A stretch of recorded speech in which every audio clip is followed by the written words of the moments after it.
Voilà, des attaques régulières ont secoué les villages, mais un retournement discret a eu lieu. Ibrahim Traoré, sans bruit médiatique, a piloté une stratégie de reprise graduelle visant à rétablir l'ordre sans annonce spectaculaire. Cependant, une question demeure. Cette normalisation fragile pourrait-elle vraiment durer? Le Burkina Faso peut-il redéfinir sa souveraineté à travers des petites victoires quotidiennes? La situation à Nakami est plus complexe qu'il n'y paraît. En 2025, après plusieurs mois d'attaques incessantes, une fenêtre de stabilisation s'est ouverte. Les marchés rouvrent, les écoles reprennent timidement et les familles commencent à revenir. Cependant, cette reprise fragile soulève de nombreuses interrogations. Peut-on réellement parler de victoire? Si ces efforts échouent, le coût humain et politique serait immense. Mais si la stabilité persiste, elle pourrait marquer un tournant pour l'ensemble du Burkina Faso. Les enjeux sont considérables, non seulement pour la région, mais aussi pour le leadership d'Ibrahim Traoré.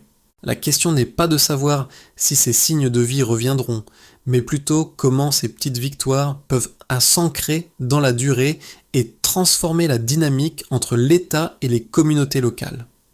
Dans ce contexte, l'enjeu majeur est la reconstruction, mais à quel prix?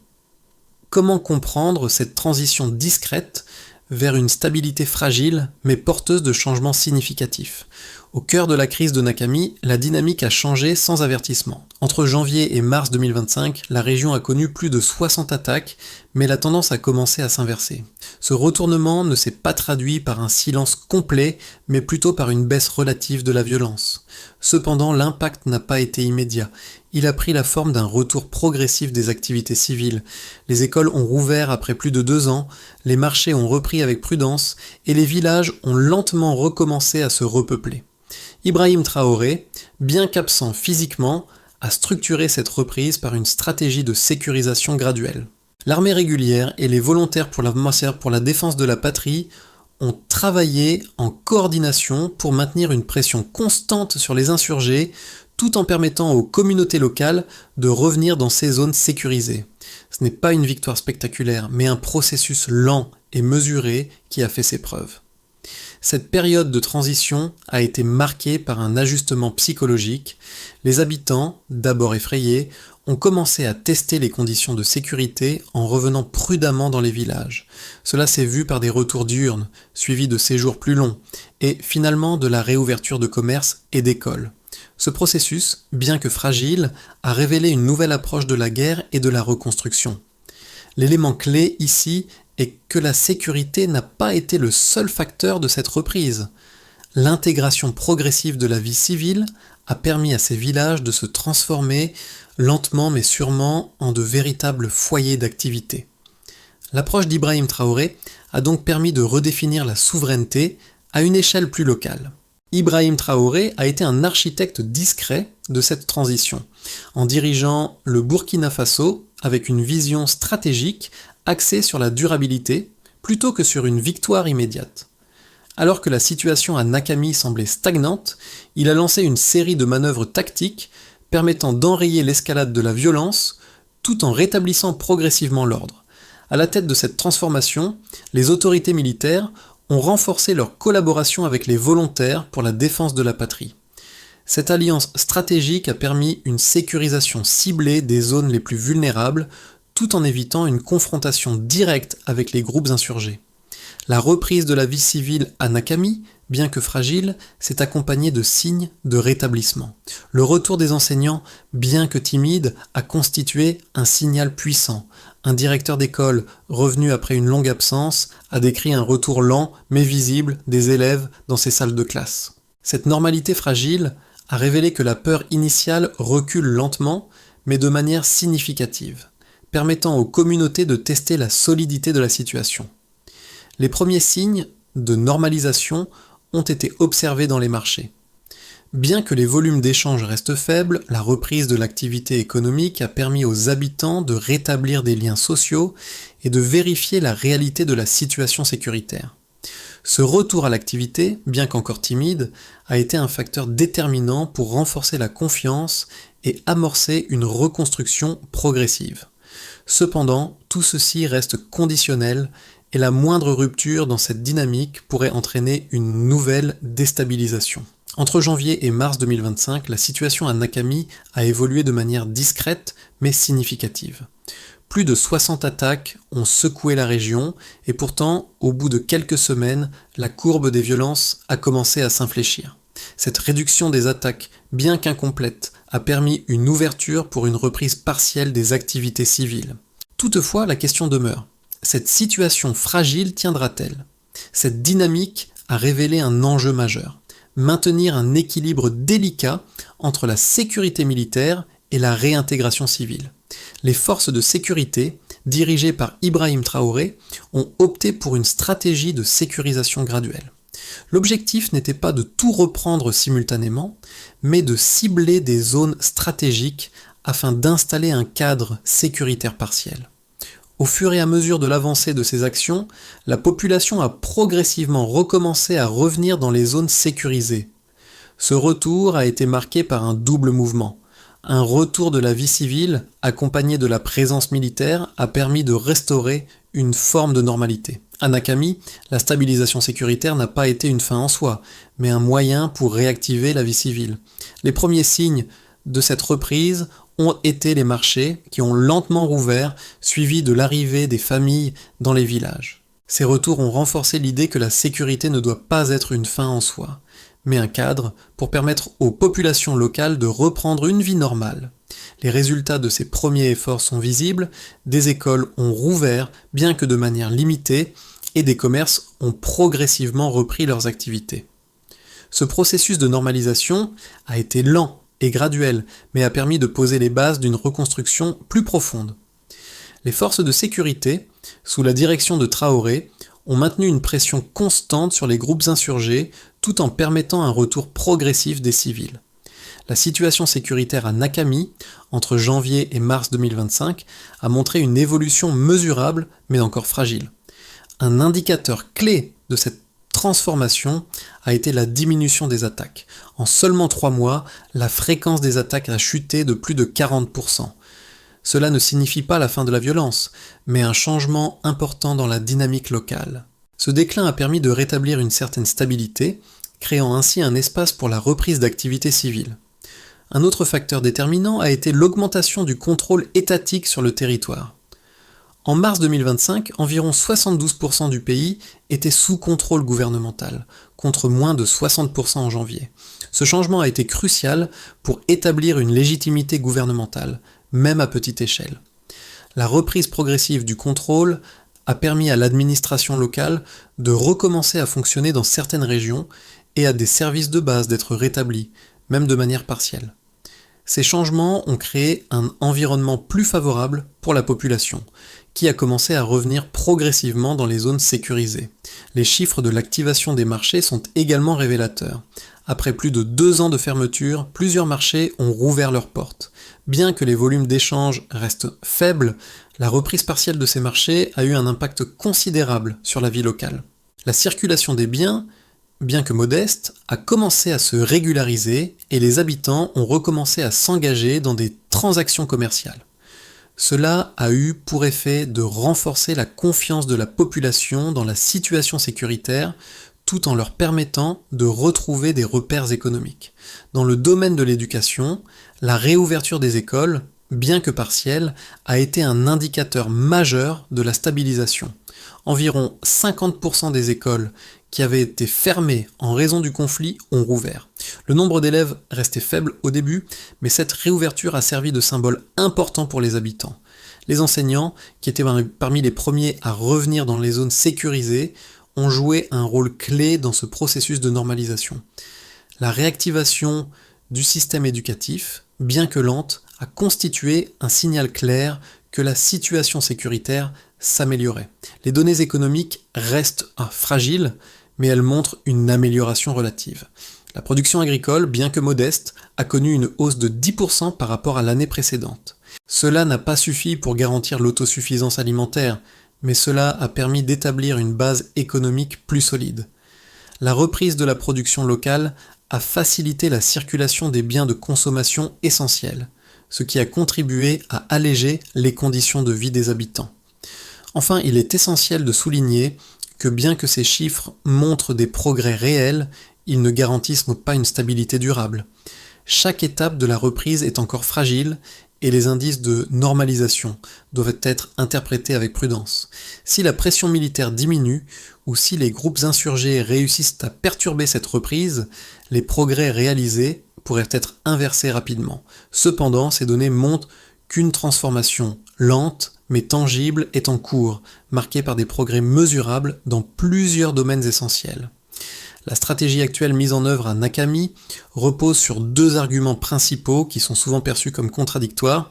D'une part, certains soutiennent que la reprise de zones sécurisées, bien que lente, représente un changement fondamental pour la stabilité du pays. D'autre part, des critiques soulignent que cette stratégie est trop fragile pour produire des résultats durables et qu'elle pourrait être facilement renversée par une escalade de la violence. Les partisans de la stratégie actuelle, dirigés par Ibrahim Traoré, affirment que la normalisation graduelle est plus efficace à long terme que des victoires rapides et spectaculaires. Selon eux, chaque village repris, chaque marché réouvert et chaque école fonctionnelle constitue une victoire tangible qui renforce la légitimité de l'État. Cette approche, bien que modeste, s'inscrit dans une vision de souveraineté durable, où la stabilité se construit progressivement à travers des progrès mesurables. En ce sens, chaque geste de normalisation est un pas vers la consolidation de l'État burkinabé. Cependant, cette vision est contestée par ceux qui estiment que la faiblesse des ressources et l'instabilité persistante rendent cette stratégie inefficace à long terme. Selon ces critiques, la dépendance à une normalisation fragile expose le pays à des risques majeurs, car les groupes insurgés restent actifs et capables de perturber les zones sécurisées. De plus, le manque de soutien extérieur et la lenteur de la reprise économique pourraient rendre la situation insoutenable à terme. Ces sceptiques soulignent que la stabilité observée est encore trop fragile pour garantir un avenir sécurisé sans une intervention plus robuste et soutenue. Les deux arguments reposent sur des éléments vérifiables. D'un côté, les données montrent une baisse réelle des attaques et une augmentation du contrôle territorial, ce qui renforce la position des partisans de la stratégie. De l'autre, les critiques pointent les limites évidentes de cette reprise, en particulier les insuffisances économiques et les risques sécuritaires persistants. La tension entre ces deux perspectives dépend largement de l'évolution future de la situation. Dans cette confrontation, il est crucial de se rappeler que la clé réside dans l'équilibre. Une stratégie qui combine pression continue sur les insurgés et soutien au retour de la vie civile pourrait offrir une voie viable. Cependant, cet équilibre est difficile à maintenir et la moindre déstabilisation pourrait renverser les progrès réalisés. Un retournement subtil mais important s'est produit à Nakami. Alors que les attaques ont diminué, une vérité fondamentale émerge, la reprise ne se limite pas à des victoires militaires. C'est une bataille pour le quotidien, pour la stabilité à long terme. Ce qui semblait être une simple lutte contre les insurgés est devenu un test pour l'État, pour la société et pour la capacité à maintenir la confiance dans des conditions instables. Le signe le plus clair de ce changement réside dans les gestes ordinaires qui accompagnent la reprise. Des écoles rouvertes, bien que partiellement, des marchés réactivés, même modestement, et des villages qui peu à peu retrouvent leur fonction d'origine. Ces petites étapes marquent une victoire plus symbolique que pratique, mais elles incarnent la direction vers laquelle se dirige le Burkina Faso sous la direction de Ibrahim Traoré. Ce processus n'est pas sans risque, mais il montre que, dans ce cadre fragile, chaque petit progrès devient un pilier pour l'avenir. Le vrai défi réside dans la durabilité de ce retour à la normalité. Si cette dynamique se poursuit, elle pourrait constituer un modèle de stabilisation dans une région marquée par l'instabilité.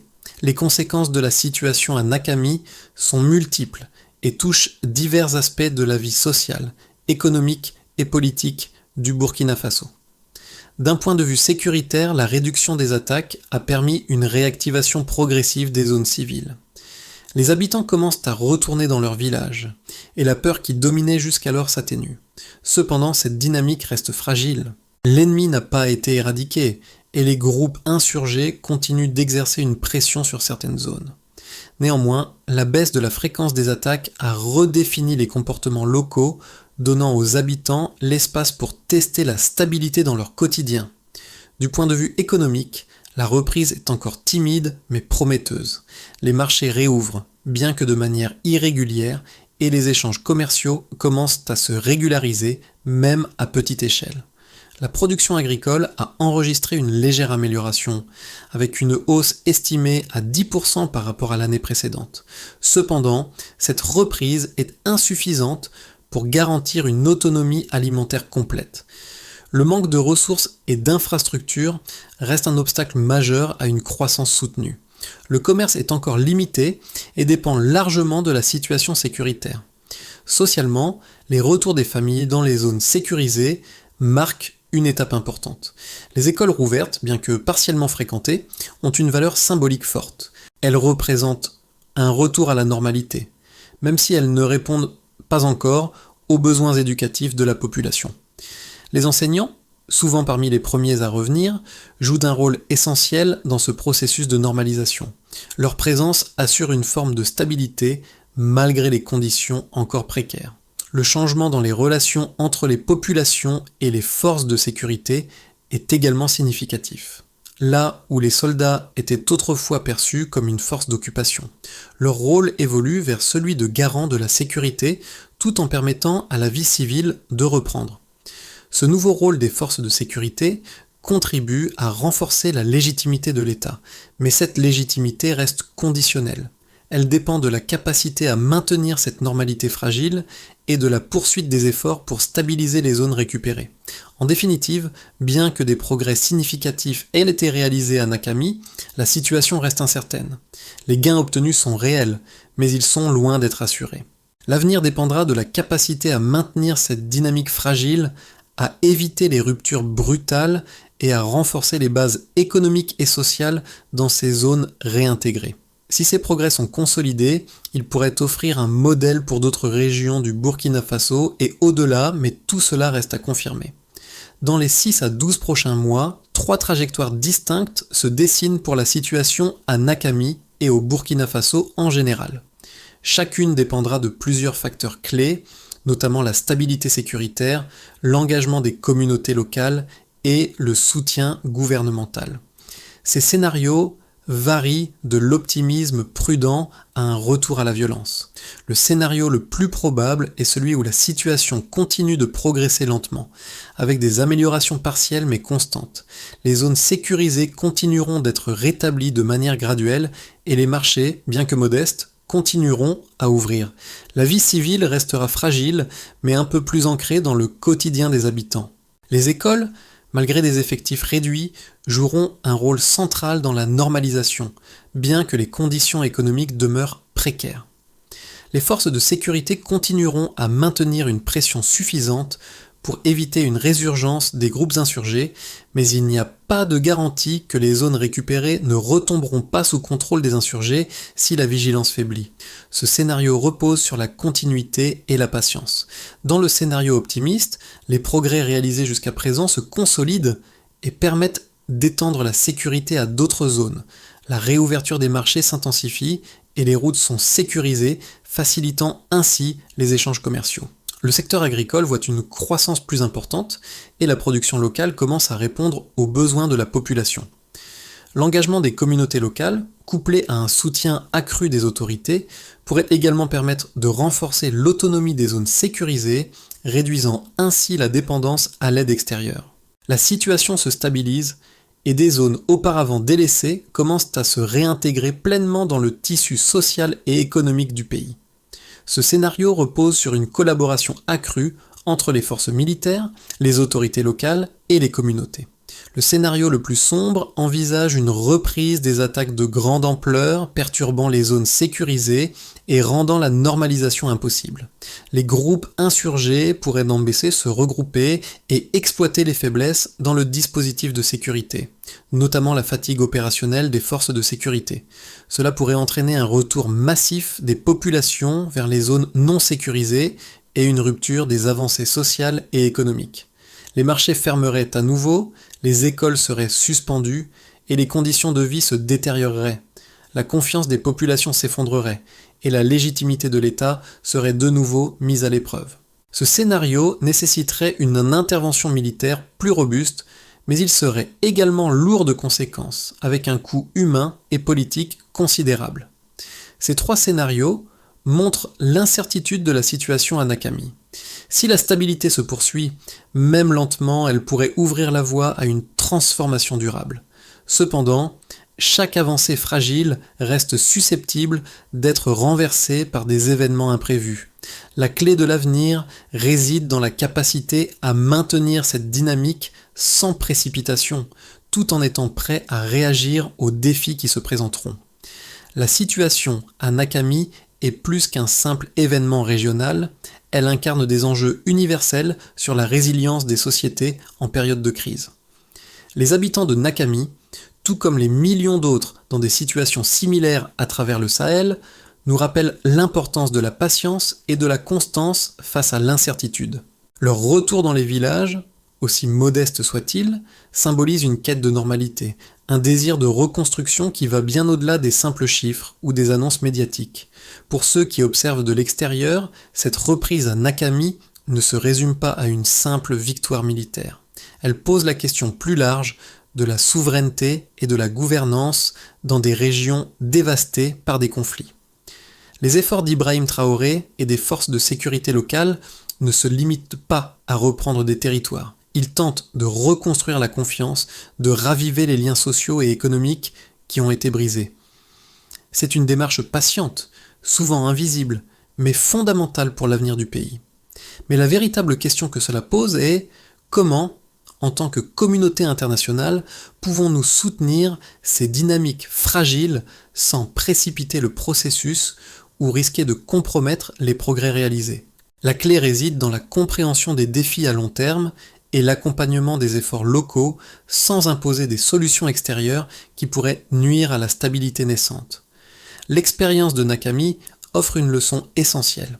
La reconstruction commence non pas par des plans ambitieux, mais par des gestes quotidiens de réengagement, de confiance et de solidarité. Cette dynamique, si elle est soutenue, pourrait offrir une perspective nouvelle sur la manière dont des sociétés dévastées peuvent se reconstruire par elles-mêmes avec l'aide appropriée. Pour garantir la stabilité à Nakami, il est impératif de suivre une série d'étapes structurées qui permettront de maintenir les progrès réalisés et de consolider la situation sur le long terme. Cette feuille de route repose sur trois principes fondamentaux: la continuité de la sécurité, le soutien aux initiatives locales et la réactivation progressive des services essentiels. 1. Tout d'abord, il est essentiel de maintenir une présence sécuritaire constante dans les zones déjà stabilisées.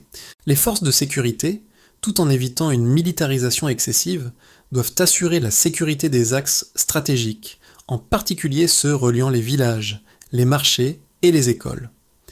Ce maintien de la pression est crucial pour éviter une résurgence de la violence. Il est également nécessaire d'adapter les stratégies en fonction des nouvelles menaces, en assurant une coordination efficace entre l'armée régulière et les volontaires pour la défense de la patrie. 2.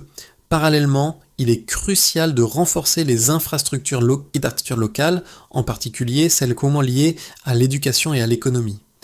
La réouverture des écoles, bien qu'incomplète, doit être soutenue par des efforts pour améliorer les conditions d'enseignement et encourager un retour plus massif des élèves. De même, les marchés doivent être sécurisés et encouragés à se développer progressivement, afin de créer des chaînes d'approvisionnement durables. L'activation de petites entreprises locales, soutenues par des microcrédits et des formations, est également un levier pour dynamiser l'économie locale. 3. Enfin, la coopération avec les communautés locales est essentielle pour assurer une reprise durable. Les initiatives locales doivent être soutenues et adaptées en fonction des réalités du terrain. Il est également important que la communauté internationale apporte un soutien ciblé, non pas sous forme d'assistance massive, mais en favorisant des projets spécifiques qui répondent aux besoins réels de la population. En suivant ce plan d'action, il sera possible de garantir une stabilisation progressive et de pérenniser les avancées réalisées jusqu'à présent. Toutefois, chaque étape de ce processus doit être accompagné d'une vigilance constante, car les conditions locales restent fragiles. La reprise à Nakami est bien plus qu'une simple série de chiffres ou d'événements. C'est un témoignage poignant de la résilience humaine. Chaque école qui rouvre, chaque marché qui se réactive, chaque famille qui revient symbolise non seulement un retour à la normalité, mais aussi l'espoir. Un espoir fragile, certes, mais profondément ancré dans le désir de reconstruire une vie quotidienne, même dans l'incertitude. Tout au long de ce processus, Ibrahim Traoré n'a pas seulement dirigé une stratégie militaire, mais a aussi incarné un modèle de gouvernance axé sur la reconstruction patiente et la reconquête de la confiance. Il ne s'agissait pas d'une victoire rapide, mais d'un effort continu et minutieux pour ramener la paix là où elle semblait impossible. Ce retour progressif à la vie civile rappelle que, même dans les moments les plus sombres, chaque petit geste de normalité compte. La question reste ouverte. Nakami, comme bien d'autres régions, peut-elle véritablement se stabiliser de manière durable ? Si cette dynamique continue, la réponse pourrait être oui. Mais ce qui est certain, c'est que chaque acte quotidien dans cette reprise fragile est un pas vers un avenir différent, où la résilience l'emporte sur la violence. La situation à Nakami et dans d'autres régions du Burkina Faso illustre le chemin ardu de la résilience et de la reconstruction. Pour les observateurs, la véritable question n'est pas de savoir si la stabilité reviendra, mais comment nous pouvons tous contribuer à notre échelle à soutenir ces efforts. À l'heure où des communautés se reconstruisent, chaque geste de solidarité, chaque initiative locale peut avoir un impact considérable. Il est essentiel de ne pas sous-estimer la portée de ces petites victoires. Chacun, que ce soit à travers un soutien direct, un engagement dans les projets locaux ou simplement en sensibilisant d'autres à la réalité de cette situation, peut faire la différence. L'avenir de Nakami et de bien d'autres villages dépend de cette dynamique collective. Il est temps de passer à l'action, de soutenir ces efforts de manière concrète et durable. À travers ces actions, nous pouvons non seulement accompagner la stabilité, mais aussi en devenir les bâtisseurs. Ensemble, chaque petit geste peut avoir un grand impact.